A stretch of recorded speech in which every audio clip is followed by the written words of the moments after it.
محترم ناظرین، السلام علیکم ورحمۃ اللہ وبرکاتہ۔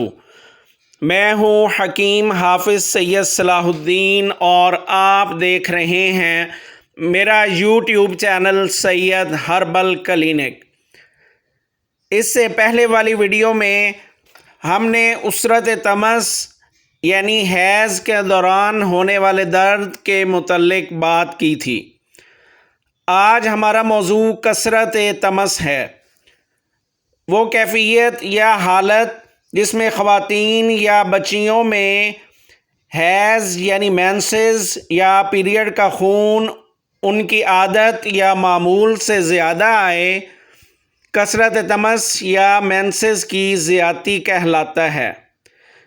شرعی اصطلاح میں اس کو استحاضہ کہتے ہیں۔ عام طور پر خواتین میں ایام حیض کی تعداد 5 سے لے کر 8 دنوں تک ہوتی ہے۔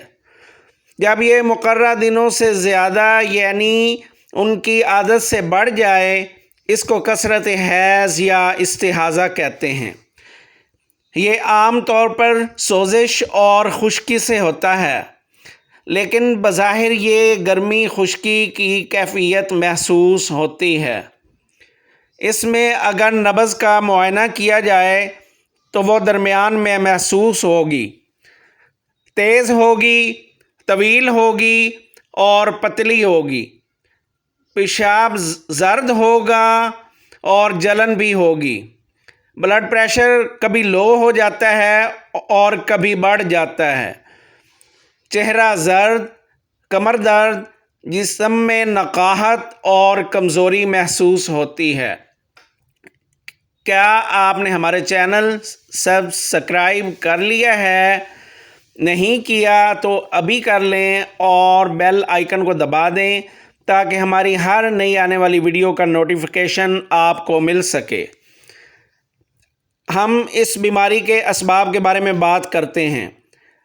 اگر اس کے اسباب کی بات کی جائے تو خواتین کا خشک اور گرم اشیاء کا زیادہ استعمال کرنا، حیض کے دنوں میں مباشرت کرنا، انشقاق رحم اور اسقاط حمل اس کے اسباب میں شامل ہیں۔ اس بیماری میں گرم اور خشک اشیاء کا استعمال چھوڑ دیا جائے۔ کدو، حلوہ کدو، مولی، گاجر، ٹنڈے، کسٹرڈ، دودھ سے بنی سوئیاں، ساگودانہ کی کھیر، چاول کی کھیر، برفی وغیرہ کا استعمال نہایت مفید ہے۔ اب ہم علاج کی بات کرتے ہیں۔ اس کے لیے نسخہ نوٹ فرما لیں۔ زیرہ سیاہ 20 گرام، بادیان 30 گرام، گندھک آملہ سار 30 گرام۔ سفوف بنا لیں اور 1 گرام سے 3 گرام تک صبح دوپہر شام استعمال کریں۔ دوسرا نسخہ نوٹ فرما لیں۔ یہ دونوں نسخے استعمال کرنے ہیں۔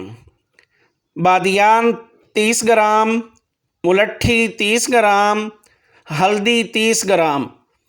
سفوف بنا کر نصف چائے والا چمچ صبح دوپہر شام پانی کے ساتھ استعمال کریں۔ یہ مریض 1 اور 6 نمبر غذا استعمال کریں۔ محترم ناظرین، آج کے لیے بس اتنا ہی۔ انشاءاللہ تعالی پھر کسی نئی ویڈیو کے ساتھ آپ کی خدمت میں حاضر ہوں گے۔ تب تک کے لیے اجازت۔ اللہ حافظ۔ السلام علیکم ورحمۃ اللہ وبرکاتہ۔